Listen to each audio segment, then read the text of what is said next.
मैं जब अपने ऑफिस की मीटिंग के सिलसिले से दूसरे शहर से 1 महीने के बाद घर लौटा तो माँ मुझे काफ़ी परेशान लग रही थी। इसलिए मैंने उनसे पूछा कि आखिर बात क्या है।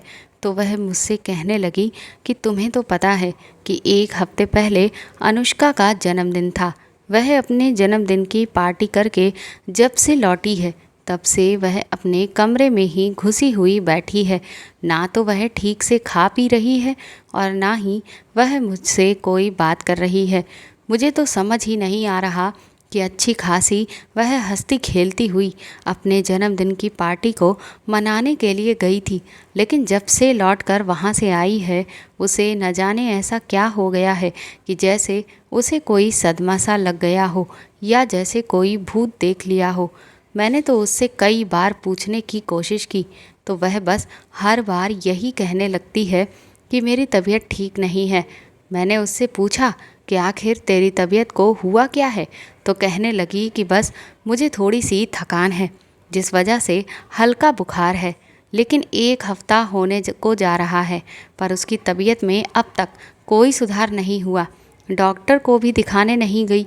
न जाने ऐसा क्या हुआ है कि वह बिल्कुल घर से बाहर कदम रखना ही नहीं चाहती है। यहाँ तक कि कॉलेज भी नहीं जा रही है और ना ही म्यूजिक क्लास जा रही है, जबकि आज तक ऐसा कभी नहीं हुआ कि उसने अपनी म्यूजिक क्लास को बंक किया हो। मेरा तो ये सब सोच सोच कर दिमाग ही खराब हो रहा है कि ना जाने इस लड़की को क्या हुआ है। और अच्छा हुआ बेटा जो तुम वापस आ गए। अब तुम ही जाकर उससे पूछो कि आखिर ऐसी क्या दिक्कत है जो उसने अपना ये हाल बना रखा है। माँ की ऐसी बातें सुनकर मैं खुद भी बहुत परेशान हो गया। एक तो मैं इतने दिनों बाद लंबा सफ़र करके घर लौटा था जिसकी वजह से मुझे पहले ही बहुत थकान लग रही थी, लेकिन अपनी भांजी की हालत अपनी माँ के मुंह से सुनकर मुझे बड़ी अजीब सी टेंशन होने लगी थी। फिर मुझे तुरंत ही अनुष्का के बेस्ट फ्रेंड रोहित के बारे में याद आया।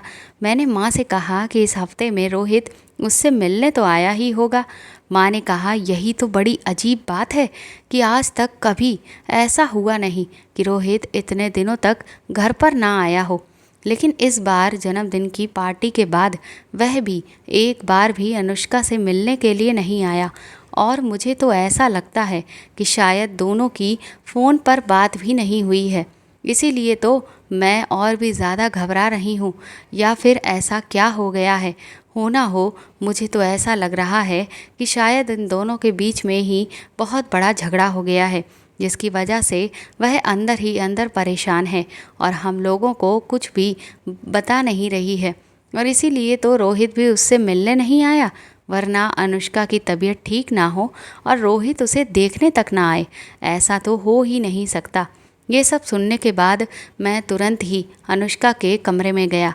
दरवाज़ा खोलते ही मैंने देखा कि अनुष्का अपने बेड पर चुपचाप बैठी हुई सामने की तरफ एकटक देख रही थी। मैं उसके पास ही जाकर बैठ गया। मैंने उससे कहा कि अनुष्का बेटा बताओ क्या बात है, क्या तुम्हारा रोहित से झगड़ा हुआ है। लेकिन अनुष्का ने मेरी किसी भी बात का कोई जवाब नहीं दिया। ऐसा लग रहा था जैसे उसे मेरे आने का पता तक नहीं चला। ये देखकर मैंने उसके कंधे पर हाथ रखकर उसे धीरे से हिलाया और उससे एक बार फिर से कहा कि तुम आखिर किन ख्यालों में खोई हुई हो। लेकिन तभी अचानक वह ज़ोर ज़ोर से चिल्लाने लगी और कहने लगी कि मुझसे दूर हो जाओ, प्लीज़ मुझे छोड़ दो और मुझे बिल्कुल दूर रहना। उसके मुंह से ऐसी बातें सुनकर मैं खुद बहुत दंग रह गया कि वह मुझसे ऐसे क्यों कह रही है। वह लगातार चीखती चिल्लाती रही। मैंने उस पर कस के चिल्लाया और उसे उसके दोनों कंधों को पकड़कर शांत कराया और उससे कहा कि अनुष्का मैं हूँ तुम्हारा मामा रजत। मुझे तो ऐसा लगा कि जैसे वह किसी नींद से जागी हो। उसे जैसे ही इस बात का एहसास हुआ कि मैं उसका मामा हूँ, वह एकदम से खुश हो गई और कहने लगी मामा जी आप आ गए। और फिर वह मेरे गले से लग गई। मैं भी उसके सर को सहलाते हुए उसे शांत कराने की कोशिश करने लगा। अब तो मैं इस सोच में पड़ गया था कि आखिर मेरी भांजी को ऐसा क्या हुआ कि वह इतना ज़्यादा खोई हुई थी कि ना तो उसे मेरी मौजूदगी का एहसास हुआ और ना ही उसे ये पता चला कि उसके सामने उसके मामा बैठे हैं, बल्कि वह तो मुझे ना जाने क्या समझ रही थी। जो मुझसे इस तरह की बातें वह लगातार बोलती चली जा रही थी। मैंने उसे शांत कराकर पानी पिलाया। फिर मैंने उससे कहा, अनुष्का, क्या किसी ने तुमसे कुछ कहा है? मुझे बताओ, तुम्हारे मामा उसे छोड़ेंगे नहीं? मेरी ये बात सुनकर अनुष्का के चेहरे पर अजीब सी परेशानी छा गई और वह लड़खड़ाती हुई जुबान में कहने लगी, नहीं तो मामा जी, ऐसी तो कोई बात नहीं है। मैंने कहा, अगर ऐसी कोई बात नहीं है तो मैं तो कब से तुम्हारे पास बैठा था और बार बार तुमसे पूछ रहा था कि क्या तुम्हारा रोहित से झगड़ा हो गया है, लेकिन तुम तो अचानक से ही ज़ोर ज़ोर से चिल्लाने लगी कि मेरे पास मत आओ, मुझसे दूर हो जाओ। मुझे तो नहीं लगता कि ये इस तरह से तुम मुझसे कहोगे। तो वह अपनी नज़रें मुझसे चुराते हुए कहने लगी, वो मामा जी, दरअसल मैंने एक बहुत बुरा सपना देखा था और बस उसी का असर मेरे दिमाग पर था, जिसकी वजह से मैं आपसे इस तरह से बात करने लगी थी, और तो कोई भी बात नहीं है। अपनी भांजी को मैं बहुत अच्छे से जानता था। मैं समझ चुका था कि वह मुझे कुछ भी सीधी तरह से तो नहीं बताने वाली, और अगर मैं ज़्यादा पूछूंगा तो फिर हो सकता है कि वह रोने लगे। इसीलिए मैं उसे आराम करने का कहकर चुपचाप उसके कमरे से बाहर आ गया। फ्रेश होकर मैंने भी खाना खाया। उसके बाद माँ मुझसे पूछने लगी कि अनुष्का ने तुम्हें कुछ बताया? तो मैंने उदास होकर इनकार में सिर हिला दिया। अब तो मैं भी बहुत परेशान था और माँ भी, लेकिन माँ की परेशानी को दूर करने के लिए मैंने उनसे बहाना बनाकर कह दिया कि मुझे ऐसा लगता है कि उसका रोहित से ही झगड़ा हो गया है और बस इसीलिए वह इस तरह का बिहेवियर कर रही है। लेकिन आप बिल्कुल भी फिक्र मत करिए, मैं रोहित से बात करके दोनों की सलाह जल्द ही करवा दूंगा। मेरी बात सुनकर माँ के चेहरे पर थोड़ी तसल्ली दिखाई दी, लेकिन अनुष्का के वह शब्द अभी भी मेरे कानों में गूंज रहे थे, जिसकी वजह से मुझे अजीब तरह की टेंशन हो रही थी कि कहीं मेरी भांजी के साथ कुछ ऐसा वैसा तो नहीं हुआ है। मैंने शाम को ही रोहित को फ़ोन मिलाया, लेकिन 2-3 बार कॉल करने के बावजूद भी रोहित ने ना तो मेरा कॉल उठाया और ना ही उसने मुझे बैक कॉल किया। मुझे ऑफिस में बहुत काम था, जिस वजह से मुझे इतना समय नहीं मिल पा रहा था कि मैं रोहित से मिलने के लिए जाता।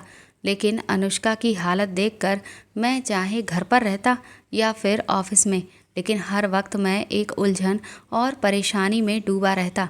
इधर 2-3 दिन बीते ही थे कि जब मैं ऑफिस से लौटकर वापस घर आया तो मुझे मेन गेट पर ही अनुष्का ही की कॉलेज की एक दोस्त मिली। उसने मुझसे हेलो बोला। मैंने उसके हाल चाल पूछे तो वह मुझसे कहने लगी कि मैं तो ठीक हूँ मामा जी, लेकिन अनुष्का को पता नहीं क्या हो गया है। वह कॉलेज भी नहीं आ रही है और ना ही म्यूजिक क्लास में जा रही है। अभी बर्थडे पर लास्ट टाइम जब हम लोग मिले थे तब तो वो बहुत ज़्यादा खुश थी, लेकिन उसके बाद से उसे न जाने क्या हो गया है। हम सभी फ्रेंड्स को बिल्कुल भी समझ में नहीं आ रहा। ना तो वह किसी का कॉल उठा रही है और ना ही वह किसी से मिलना चाहती है। अभी जब मैं उससे मिलने के लिए आई तो उसने मुझसे कुछ खास बातचीत भी नहीं की और कहने लगी कि मेरी तबीयत ठीक नहीं है, इसीलिए अभी मैं यहाँ से चली जाऊँ। अनुष्का की दोस्त की बात सुनकर मैं और भी ज़्यादा परेशान हो गया कि मेरी भांजी ऐसी तो कभी भी नहीं थी। वह तो हमेशा से खूब हंसने बोलने वाली बड़ी ही नटखट लड़की थी, लेकिन एकदम से वह इतना शांत कैसे रहने लगी। फिर मैंने उसकी सहेली से पूछा कि क्या रोहित कॉलेज आ रहा है? तो वह कहने लगी कि नहीं मामा जी, जिस दिन से अनुष्का कॉलेज नहीं आ रही है उसी दिन से रोहित भी नहीं आ रहा है, और जैसा बिहेवियर अनुष्का कर रही है ठीक वैसा ही रोहित भी कर रहा है। मैंने कहा, क्या बर्थडे वाले दिन अनुष्का और रोहित का झगड़ा हुआ था? तो वह कहने लगी कि मुझे तो ऐसा नहीं लगता। हम सभी लोग पार्टी करके एक साथ ही रोहित की गाड़ी से निकले थे। उसके बाद रोहित हम सबको एक एक करके ड्रॉप करते हुए लास्ट में अनुष्का को लेकर घर के लिए निकल गया था। तब तक तो उन लोगों के बीच में ऐसी कोई भी बात नहीं हुई थी जिससे हमें ये लगे कि उनका झगड़ा हुआ है। लेकिन अगर बाद में उनके बीच में ऐसी कोई बात हो गई हो तो फिर मुझे पता नहीं, लेकिन इससे पहले भी उनका झगड़ा हुआ है, पर वह इतना लंबा कभी भी नहीं चला। उन दोनों में से कोई ना कोई एक दूसरे को ज़रूर मना लेता था, पर इस बार ऐसा कुछ भी नहीं हुआ। न जाने ऐसी क्या बात है जो दोनों किसी को भी बताना ही नहीं चाहते हैं। इतना कहकर अनुष्का की सहेली मुझे बाय कहकर चली गई। अनुष्का खाने के टाइम पर भी किसी से बात नहीं कर रही थी। जितना पूछो बस उतनी ही बात का जवाब देती और बिल्कुल चुपचाप गुमसुम सी रहती। उसकी ऐसी हालत देखकर मैं और माँ बहुत परेशान थे। अनुष्का मेरी बहन की इकलौती बेटी थी। मेरी बहन और मेरे बीच उम्र का काफ़ी फासला था। अनुष्का के पिता का देहांत तो उसके पैदा होने के 2 साल के बाद ही हो गया था। उसके बाद से मेरी दीदी हमारे पास ही रहने लगी थी, लेकिन भगवान को तो कुछ और ही मंजूर था और फिर कुछ सालों के बाद दीदी भी हमें छोड़कर इस दुनिया से चली गई। तब से मैंने ही अनुष्का को अपनी भांजी से ज़्यादा अपनी बेटी की तरह पाला था और उसकी खुशी मेरे लिए सबसे ज़्यादा मायने रखती थी। वह मेरी लाडली भांजी थी। वह हमेशा से एक चुलबुली और खुश मिजाज लड़की रही है, लेकिन आज मैं पहली बार उसे इतना गुमसुम देख रहा था। मैंने हमेशा कोशिश की कि अनुष्का जो भी खुशी चाहे वह उसे मिले, लेकिन इस बार मैं अपनी भांजी के लिए कुछ नहीं कर पा रहा था, क्योंकि उसकी उदासी के पीछे वजह क्या थी वह मुझे पता ही नहीं चल पा रही थी। अगले ही दिन मैं अपने काम से समय निकालकर रोहित के घर पर पहुंचा। मैं जैसे ही अंदर गया और रोहित के पेरेंट्स से मिला तो उसकी माँ भी मुझसे यही शिकायत करने लगी कि रोहित जब से अनुष्का की बर्थडे पार्टी से लौटा है तब से ना तो वह ठीक से खा पी रहा है, ना ही किसी से मिलने जाता है और ना कॉलेज जा रहा है। न जाने उसे क्या हो गया है। वो कहने लगी कि मैं तो उससे पूछ पूछ कर थक चुकी हूँ, लेकिन मुझे तो वह कुछ भी नहीं बताता। रजत बेटा, तुम ही उसे समझाओ और पूछो कि आखिर बात क्या है। मैं तुरंत ही रोहित के कमरे में पहुंचा तो वह भी अनुष्का की तरह ही न जाने कौन सी दुनिया में खोया हुआ अपने बिस्तर पर चुपचाप बैठा हुआ था। मैंने जैसे ही उसे हेलो बोला, मुझे देखकर ऐसा लगा कि जैसे वह बुरी तरह से घबरा गया। मैंने उससे कहा कि मुझे ऐसा लगता है कि शायद तुम्हें मुझे देखकर खुशी नहीं हुई। तो वह कहने लगा कि नहीं मामा जी, ऐसी तो कोई बात नहीं है। मैंने कहा तो फिर क्या बात है? आखिर तुम और अनुष्का क्या छुपा रहे हो? तुम दोनों हम सबको इतना परेशान क्यों कर रहे हो? मेरी इस बात पर वह कहने लगा कि मामा जी, आप ये क्या कह रहे हैं? मुझे तो कुछ समझ में नहीं आ रहा। मैंने कहा समझ नहीं आ रहा है या फिर ना समझ बनने की कोशिश कर रहे हो? सच सच बताओ कि तुम्हारा और अनुष्का का झगड़ा हो गया है ना? तो वह कहने लगा कि नहीं मामा जी, ऐसी तो कोई बात नहीं है। अनुष्का मेरी बेस्ट फ्रेंड है और अगर झगड़ा हो भी जाता तो भी क्या, हम दोनों हर बार झगड़ा करने के बाद तुरंत ही एक दूसरे से बात करने लगते हैं। मैंने कहा बिल्कुल ठीक कहा तुमने, पर इस बार तुम लोग एक दूसरे से बात क्यों नहीं कर रहे हो और तुम दोनों ने अपने ही आप को अपने अपने कमरों में बंद क्यों कर लिया है? मेरी इस बात को सुनकर वह कहने लगा कि मामा जी, मेरी ज़रा तबीयत ख़राब है। मैंने कहा बहुत अच्छे, तुम्हारी और अनुष्का दोनों की एक साथ तबीयत खराब हो गई? तुम मुझे बताते हो या फिर मैं तुम्हारे कान के नीचे खींच कर लगाऊं? मेरी ऐसी बात सुनकर वह हक्का बक्का रह गया, क्योंकि मैं इतना तो जानता था कि जब तक मैं सख्ती से उससे नहीं पूछूंगा वह मुझे कुछ भी नहीं बताने वाला। मेरी बात सुनकर रोहित अचानक से रोने लगा। कहने लगा कि मुझे माफ़ कर दीजिए मामा जी, अनुष्का मेरी बेस्ट फ्रेंड है, लेकिन मैं उसे बचा नहीं पाया। उसके मुंह से ऐसी बात सुनकर मैं बहुत बुरी तरह से घबरा गया। मैंने कहा कि आखिर तुम्हारा कहने का मतलब क्या है? तुम अनुष्का को बचा नहीं पाए, आखिर कहना क्या चाहते हो? तुम आखिर उसे किससे नहीं बचा पाए? मैंने कहा तुम मुझे साफ साफ बताते हो या नहीं? उसके बाद रोहित ने मुझे जो कुछ भी बताया उसे सुनकर तो मेरे होश ही उड़ गए और मेरे अंदर गुस्से का लावा फूटने लगा। मुझे उस वक्त इतना गुस्सा आ रहा था कि जैसे मैं पूरी दुनिया में आग ही लगा दूं। मैं तुरंत ही गुस्से में वहाँ से बाहर निकला और अपने घर पहुँचा। माँ मुझसे पूछने लगी कि रोहित ने तुम्हें कुछ बताया? तो मैंने उस वक्त उनसे झूठ बोल दिया कि नहीं, उसने भी मुझे कुछ नहीं बताया है। उसके बाद मैंने भी अपने आप को कमरे में जाकर बंद कर लिया और मैं वहाँ जाकर पहले तो खूब रोया, क्योंकि मैं चिल्लाकर अपना गुस्सा बाहर नहीं निकाल सकता था, वरना माँ को और भी ज़्यादा टेंशन हो जाती। जब मैं थोड़ा सा शांत हुआ था, मैंने अच्छे से सोचा कि अब आगे मुझे क्या करना है। उसके बाद रात को मैं अनुष्का के पास गया। मैंने उससे कहा, अनुष्का बेटा, तुम्हारी वह डायमंड रिंग कहाँ है जो मैंने तुम्हें बर्थडे पर गिफ्ट में दी थी। ये बात सुनकर अनुष्का अचानक से घबरा गई और वह दबी हुई ज़ुबान में मुझसे कहने लगी, वो मामा जी, वह रिंग तो मुझसे खो गई है, लेकिन आप प्लीज़ मुझे डांटना नहीं, क्योंकि इसमें मेरी कोई गलती नहीं है। मैंने उसे ढूंढने की बहुत कोशिश की थी। मैंने कहा, अरे पागल लड़की, एक डायमंड रिंग के लिए क्या कोई इतनी टेंशन लेता है। वह रिंग तो मैं तुझे तेरी खुशी के लिए दी थी और उस रिंग की वजह से तूने अपनी खुशी ही खो दी। तू भी ना कभी बड़ी नहीं होगी। उसके बाद मैंने उसे डायमंड रिंग को अनुष्का के हाथ पर रख दिया, जिसे देखकर अचानक से उसके चेहरे पर खुशी आ गई और वह कहने लगी, मामा जी, ये आपको कहाँ से मिली।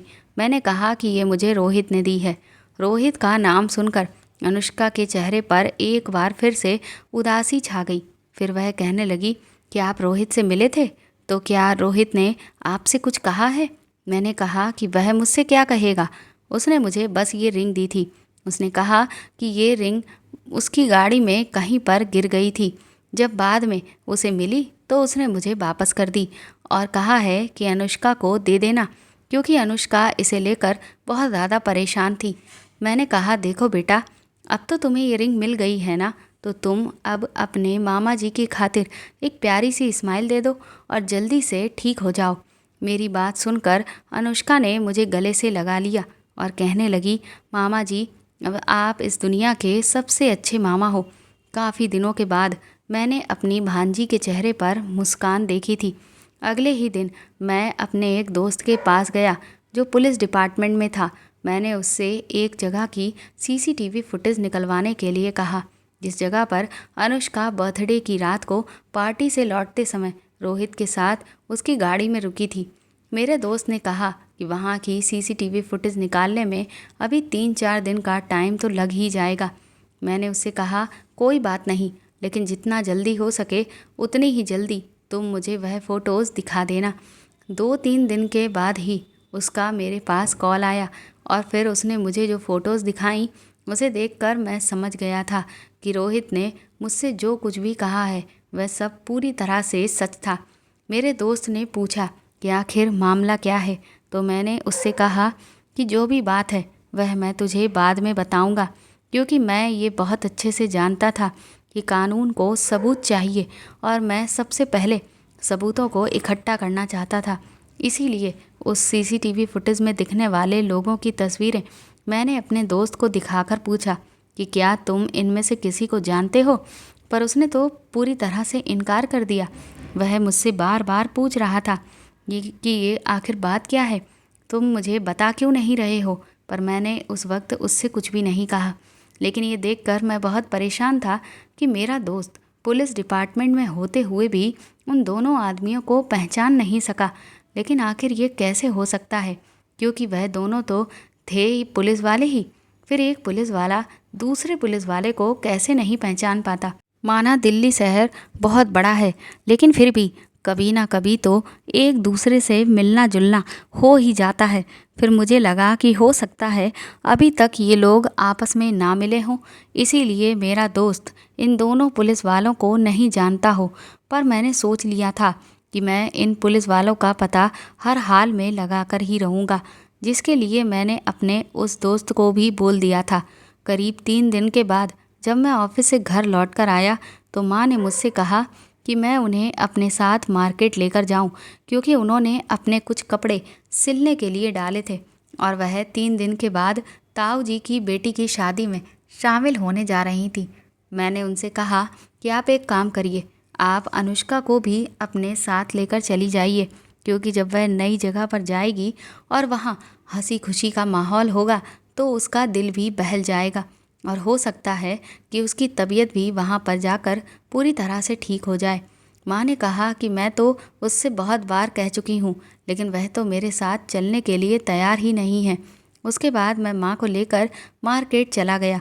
जब माँ उस टेलर की दुकान पर पहुँची और अपने कपड़ों को लेकर बात करने लगी कि तभी मेरे फ़ोन पर एक ज़रूरी कॉल आ गया और मैं उस पर बात करने में बिज़ी हो गया। उसके बाद जब माँ ने अपने सिले हुए कपड़े उस दर्जी से ले लिए तो उन्होंने मुझे टेलर को पैसे देने के लिए कहा। मैंने जैसे ही अपने पर्स से पैसे निकालकर टेलर की तरफ आगे बढ़ाए तो उसका चेहरा देखकर मेरे तो होश ही उड़ गए। मुझे अपनी आंखों पर यकीन ही नहीं हो रहा था कि मैं वही देख रहा था जो मैं सोच रहा था। इसका मतलब अभी तक मैं मामले को जिस नज़र से देख रहा था वह तो कुछ और ही था। मैंने एक बार तुरंत अपने फ़ोन में उस तस्वीर को देखा और फिर तुरंत ही उस टेलर की तरफ देखा। फिर मुझे पक्का यकीन हो गया कि यह और कोई नहीं, वही इंसान है।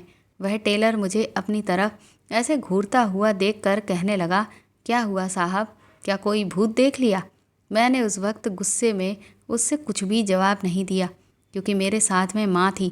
मगर मैंने मन में सोचा कि बेटा अब देख, मैं तुझे बताता हूँ कि असली भूत कैसा दिखता है। मुझसे बिल्कुल भी सब्र नहीं हो रहा था, लेकिन मैं क्या करता। मैंने सोचा मैं जो कुछ भी करूँगा कल माँ के यहाँ से चले जाने के बाद ही करूँगा।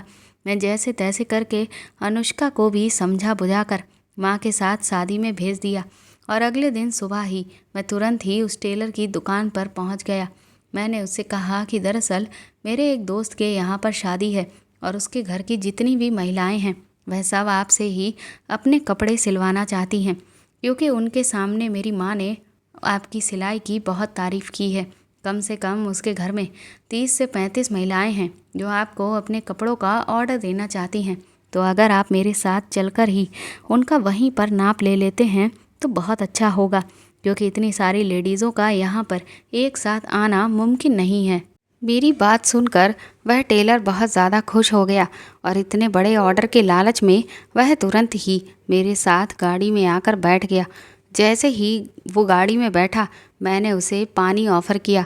मेरी दरिया दिली देखकर उसने तुरंत ही वह पानी पी लिया और बस कुछ मिनट में वह बेहोश होकर मेरी गाड़ी में गिर पड़ा।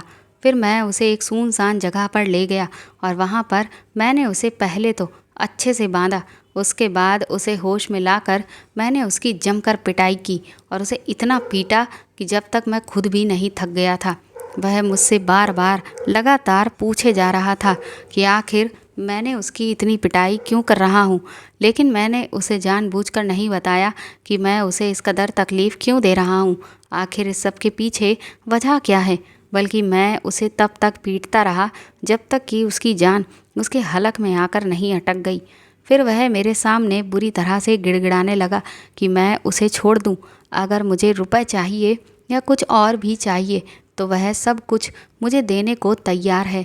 मैंने उससे कहा कि मुझे रुपए पैसे नहीं बल्कि कुछ और ही चाहिए।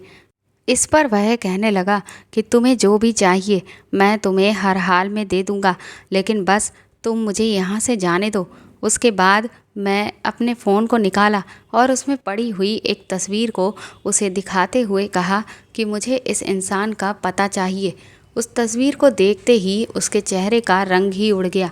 वह कहने लगा कि कौन हो तुम? मैंने कहा कि तुम्हें इससे कोई भी मतलब नहीं होना चाहिए, और अगर अब एक बार और तुमने कोई भी सवाल पूछा तो फिर वह सवाल पूछने के लिए तुम्हारी सांसें नहीं चलेंगी। इसीलिए एक बार में ही चुपचाप मुझे बता दो कि इस आदमी का पता क्या है। पर वह उस आदमी का पता बताने से इनकार करने लगा, यहाँ तक कि वह मुझे बेवकूफ़ बनाने लगा कि वह आदमी तो दिल्ली का है ही नहीं बल्कि कहीं बाहर का है। मैं पहले ही जानता था कि ये इंसान बहुत ही ढीठ किस्म का होगा, क्योंकि ऐसी हरकत करने वाले लोग इतने सीधे तो नहीं हो सकते। इसीलिए मैंने तुरंत ही अपनी गाड़ी से गन निकाल ली और उसके माथे पर रख दी, जिसे देखकर वह पोपट की तरह पूरा पता बोलने लगा। उसके बाद मैंने उस आदमी को अच्छे से बांधकर अपनी गाड़ी की डिग्गी में डाल दिया और उस पते की तरफ निकल पड़ा। जब मैं उस पते के बारे में लोगों से पूछता हुआ उस जगह पर पहुंचा तो मैंने देखा कि वहां पर तो एक चौल थी। जैसे ही उस चौल के मैं अंदर गया तभी सामने कुछ बच्चे खेल रहे थे। मुझे वहां जब कोई भी ऐसा शख्स नहीं दिखा जिससे मैं उस शख्स के बारे में पूछ सकता था, तो मैं वहां पर खेलते हुए बच्चों में से एक प्यारी सी बच्ची से पूछा कि अमित का घर कौन सा है बेटा?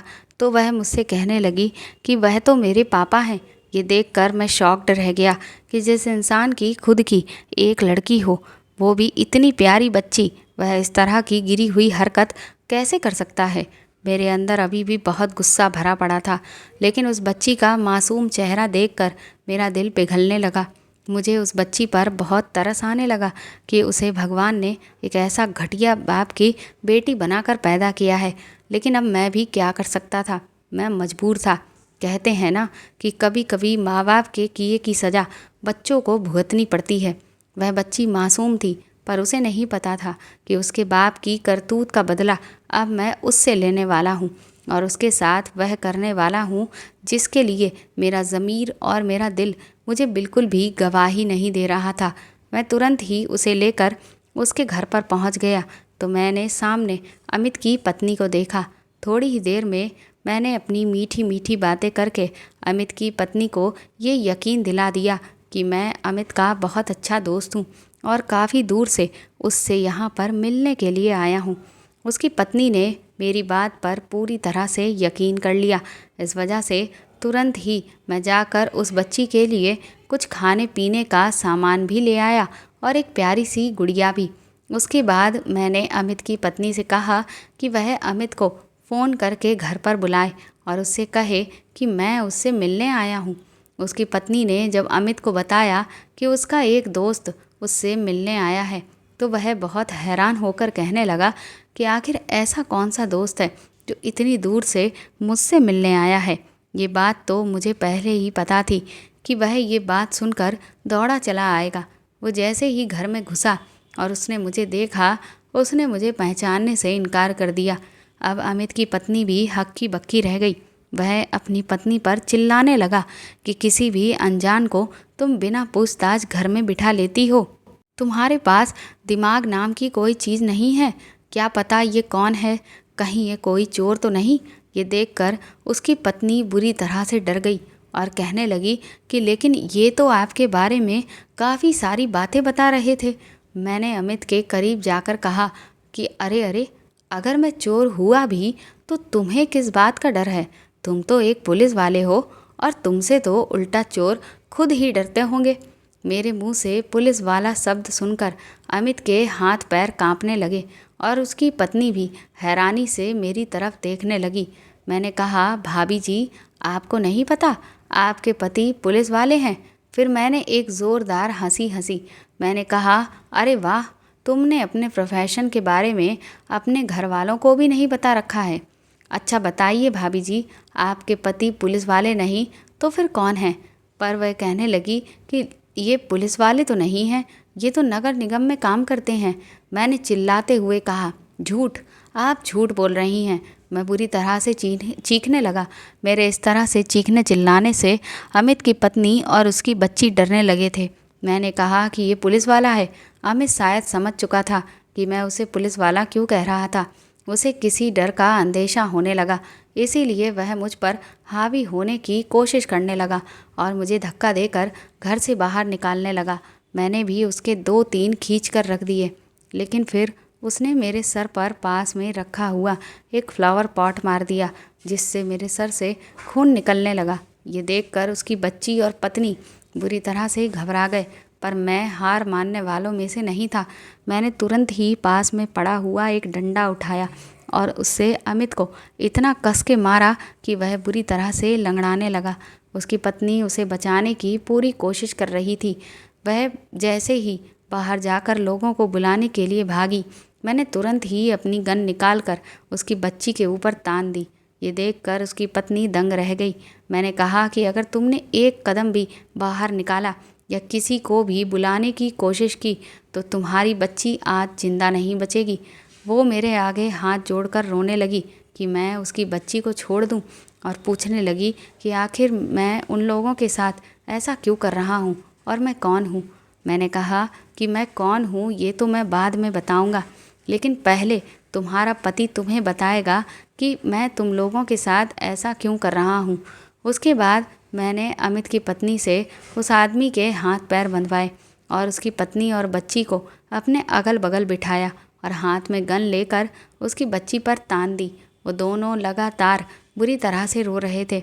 उसकी बेटी को इस तरह से रोता हुआ देखकर मुझे भी बहुत दुख हो रहा था, लेकिन ये सब मेरी मजबूरी थी। मैंने उसके बाद अमित से कहा कि अब सच बोल कि तूने उस रात को पुलिस वाला बनकर क्या किया था। वह मुझसे बार बार कहने लगा कि बच्ची के सामने मुझसे ये सब कुछ मत पूछो, मैं तुम्हारे आगे हाथ जोड़ता हूँ। मैंने कहा कि जब तुम वह सब मेरी भांजी के संग कर रहे थे तब तुम्हें ये ख्याल नहीं आया कि तुम्हारी भी एक छोटी बच्ची है और अब अपनी बच्ची के सामने सच बताते हुए तुम्हें शर्म आ रही है। मैंने कहा कि अभी अगर मैं तेरी पत्नी के साथ भी तेरे सामने वही सब करूं तो तुझे कैसा लगेगा। इसके बाद मैं तुरंत ही उसकी पत्नी के चेहरे को कसकर पकड़ा और उसकी तरफ आगे बढ़ने लगा तो इससे अमित और उसकी पत्नी और बच्ची चिल्लाने लगे। उसकी पत्नी बुरी तरह से घबरा गई। अमित मेरे सामने रोकर गिड़गिड़ाने लगा और मुझे रुकने के लिए बोला। कहने लगा कि मेरी पत्नी के साथ ऐसा बिल्कुल मत करो, मैं तुम्हें सब कुछ बताता हूँ। इसके बाद अमित ने कहा कि दरअसल उस रात मैं अपने दोस्त के साथ बाहर घूमने के लिए निकला था कि तभी मैंने देखा कि एक गाड़ी एक जगह पर रुकी हुई थी जिसमें मुझे दूर से एक लड़का और लड़की बैठे हुए नज़र आए। वह दोनों ऐसा लग रहा था कि जैसे गाड़ी के अंदर किसी चीज़ को ढूंढ रहे थे। मैंने इस बात का तुरंत ही फ़ायदा उठाया क्योंकि वह दिखने में काफ़ी कम उम्र के थे। मैंने सोचा कि अगर मैं पुलिस वाला बनकर इन्हें डराऊंगा और धमकाऊंगा तो मैं इनसे पैसे ऐंठ सकता हूँ। इसीलिए उसके बाद मैं तुरंत ही उनके पास गया और उन्हें डराते हुए ये यकीन दिला दिया कि मैं एक पुलिस वाला हूँ। मैंने उनसे कहा कि तुम दोनों इतनी रात में इस सुनसान जगह पर क्या गलत काम कर रहे हो। वह दोनों अचानक से रोने लगे और कहने लगे कि सर, ऐसा तो कुछ भी नहीं है। दरअसल हमारी एक ज़रूरी चीज़ खो गई थी, बस हम तो उसी को ढूंढ रहे थे। मैंने बहुत ही गंदी हंसी हंसते हुए लड़की की तरफ देखकर कहा, क्या सुरक्षा के लिए वह ढूंढ रहे हो। इस बात से वो दोनों बुरी तरह से शर्मिंदा हो गए, लेकिन मैं ज़ोरदार हंसी हंसते हुए अपने दोस्त के हाथ पर ताली मारी। वह लड़का थोड़ा सा गुस्से में आकर कहने लगा कि सर, आप इस तरह की फालतू की बकवास हमारे सामने क्यों कर रहे हैं। तो मैंने एक बार फिर से उस पर ज़ोर से चिल्लाकर कहा कि अगर मुझसे ऐसी बात की तो अभी के अभी तुझे जेल में डाल दूंगा और फिर तुम दोनों को झूठे इल्ज़ाम में फंसा दूंगा कि तुम लोग आधी रात गाड़ी में गलत काम कर रहे थे और ये लड़की, ये तो एक धंधे वाली है। ये सुनकर उसके होश उड़ गए। उसके बाद वह मेरे आगे हाथ जोड़ने लगा और कहने लगा कि सर, प्लीज़ हम दोनों को छोड़ दीजिए, हमारी बात का यकीन करिए, हम कुछ भी गलत नहीं कर रहे थे। मैंने कहा कि अगर ऐसा है तो फिर मेरा मुंह बंद रखने के लिए मेरी जेब गर्म करनी होगी। वह लड़का मेरी इस बात के लिए मान गया, लेकिन वो कहने लगा कि मेरे पास अभी बहुत ज़्यादा कैश तो नहीं है। मैंने कहा कोई बात नहीं, एटीएम तो होगा ना तेरे पास, चल गाड़ी घुमा। उसके बाद मैं लड़की के पास पीछे बैठ गया और मेरा दोस्त लड़के के पास में बैठ गया। मैं जैसे ही पीछे लड़की के पास बैठा तो उसकी खूबसूरती देखकर मुझे कुछ अजीब से ख्याल आने लगे। मैंने तुरंत ही उसका बैग उठाया और पूरी तरह से खंगाल डाला तो उसमें बड़े ही महंगे परफ्यूम्स और अच्छी अच्छी चॉकलेट्स निकली।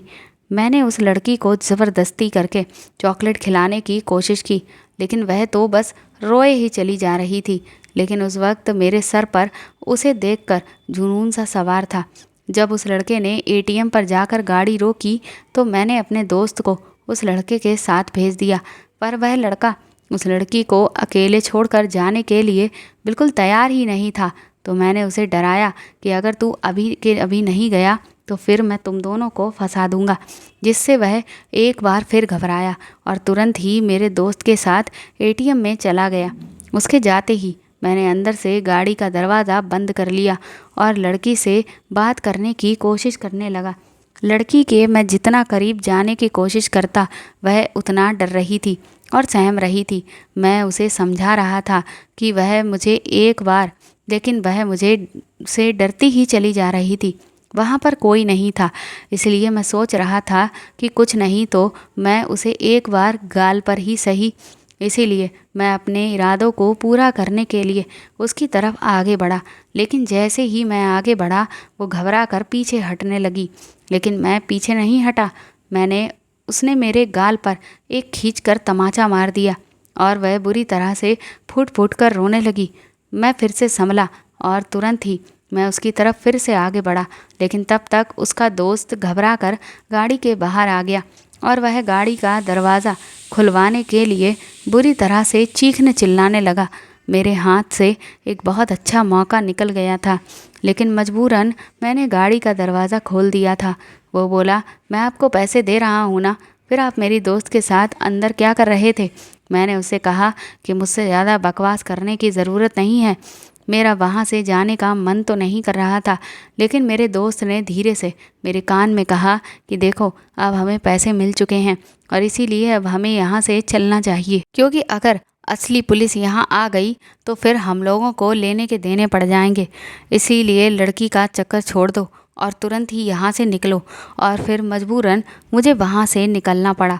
इसके बाद पूरी सच्चाई बोलकर अमित रोने लगा। मैं तुरंत ही वहाँ से उठा और मैंने अमित की पत्नी की तरफ देखकर कहा कि भाभी, मुझे माफ़ कर देना, लेकिन अगर मैं आपके साथ ये सब नहीं करता तो आपके पति का असली चेहरा आपकी नज़रों के सामने कभी भी नहीं आता। मैंने अमित से कहा कि तुमने मेरी भांजी के साथ जो भी किया उसके लिए मैं तुम्हें आज यहाँ जान से मारने के लिए ही आया था, लेकिन तेरी मासूम बच्ची का चेहरा देखकर मैंने ये फैसला लिया कि अब मैं तुझे कड़ी से कड़ी सज़ा दिलवाऊंगा। बस सिर्फ़ और सिर्फ तेरी बच्ची की खातिर ही तुझे तेरी ज़िंदगी आज मैं बख्श रहा हूँ।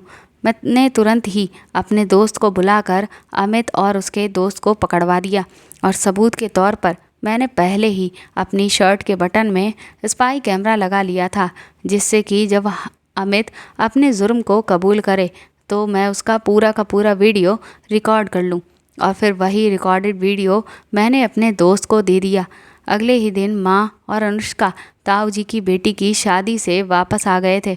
उसके बाद मैंने फ़ोन करके रोहित को घर बुला लिया। मैंने उन दोनों से कहा कि मैं तुम दोनों को कहीं लेकर जाना चाहता हूँ। वो दोनों मेरी बात सुनकर बहुत ज़्यादा हैरान थे कि आखिर मैं उन्हें कहाँ लेकर जा रहा हूँ। उससे भी ज़्यादा वो हैरान तब हुए जब उन्होंने देखा कि मैंने गाड़ी पुलिस स्टेशन के सामने जाकर रोकी थी। दोनों को कुछ भी समझ में नहीं आ रहा था। उसके बाद जब मैं उन्हें अंदर लेकर गया तो सामने सलाखों के पीछे जिन दोनों लोगों को अनुष्का और रोहित ने खड़े देखा, उनके तो पैरों तले की ज़मीन ही निकल गई। एक दूसरे को देखते वो लोग कभी तो कभी मेरी तरफ देखते। मैंने अनुष्का से कहा कि रोहित ने उस दिन मुझे सब कुछ बता दिया था। मैंने अपनी भांजी से कहा कि बेटा, तुम्हें अपने मामा जी पर इतना भी भरोसा नहीं था कि वो तेरे लिए इंसाफ करेंगे? तुम एक बार मुझसे कहकर तो देखती। अनुष्का तुरंत ही मेरे गले लगकर फूट फूट कर रोने लगी। कहने लगी, मामा जी, मैं उस दिन से बुरी तरह से डर गई थी। मुझे समझ ही नहीं आ रहा था कि मैं ये सब आपको कैसे बताऊं। मैंने रोहित से कहा कि कम से कम तुम्हें तो मुझे तुरंत ही सब कुछ कहना चाहिए था। रोहित कहने लगा कि मैं तो बहुत ज़्यादा शर्मिंदा था मामा जी, क्योंकि मेरे होते हुए भी अनुष्का के साथ उस दिन वो सब हुआ। इसी वजह से मैंने अनुष्का से बात करना भी बंद कर दिया था, क्योंकि मुझे खुद पर बहुत शर्म महसूस हो रही थी कि मैं अनुष्का की सुरक्षा नहीं कर सका। मैंने कहा, तुम दोनों की उम्र अभी कम है, बस इसी वजह से इन जैसे लोगों ने इस बात का फ़ायदा उठाया।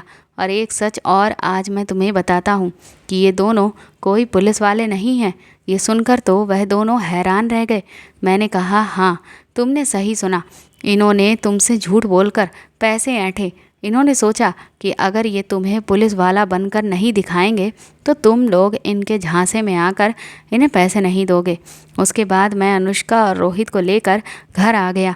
मैंने अनुष्का से कहा कि तुम मुझसे अब वादा करो कि आज के बाद तुम कभी भी कोई भी बात अपने मामा जी से नहीं छुपाओगी, फिर चाहे वह कैसी भी बात हो।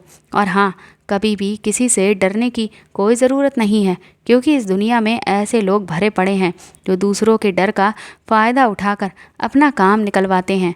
अनुष्का कहने लगी कि मामा जी, उस आदमी ने मेरे साथ जो भी करने की कोशिश की, मैं उस सब से बहुत ज़्यादा शर्मिंदा थी, क्योंकि मुझे लगा कि अगर घर में या बाहर किसी को भी ये बात पता चल गई तो कि मेरे साथ ये सब हुआ है, तो फिर मेरी इज़्ज़त और आप लोगों की इज़्ज़त का क्या होता। मैंने कहा, यही सोच हम लोगों को बदलनी है। हमारी इज़्ज़त पर दाग आखिर कैसे लग जाता? तुमने तो उसके साथ कुछ भी गलत नहीं किया ना। हमारे समाज की इसी सोच की वजह से आज जिन लड़कियों के साथ गलत होता है, समाज उन्हें ही गलत नज़र से देखता है, जबकि जो गलत करने वाले होते हैं वह सीना चौड़ा करके आराम से घूम रहे होते हैं और अपने ही घर, मोहल्ले, समाज में आराम से रह रहे होते हैं। और जो लोग पीड़ित लड़की को गिरी हुई नज़र से देखते हैं, वही लोग उस अत्याचारी इंसान के साथ आराम से उठते बैठते हैं और उसे ऐसे जताते हैं कि जैसे उसने कोई भी गलत काम किया ही नहीं है, जबकि होना उल्टा चाहिए। पर समाज के सोचने का तरीका ही ऐसा है जिसे हमें ही बदलना होगा। अनुष्का कहने लगी, आपने ठीक कहा मामा जी, अगर मैं भी ऐसी सोच नहीं रखती तो अब तक जो भी कुछ हुआ वह नहीं होता। उसके बाद मेरी भांजी एक बार फिर से कॉलेज जाने लगी और अपने म्यूजिक क्लास में भी जाना उसने शुरू कर दिया और उसने फैसला कर लिया कि वह अब अच्छे से पढ़ाई में कड़ी से कड़ी मेहनत करके पुलिस फोर्स ज्वाइन करेगी, ताकि ऐसे लोगों को कड़ी से कड़ी सज़ा दिला सके।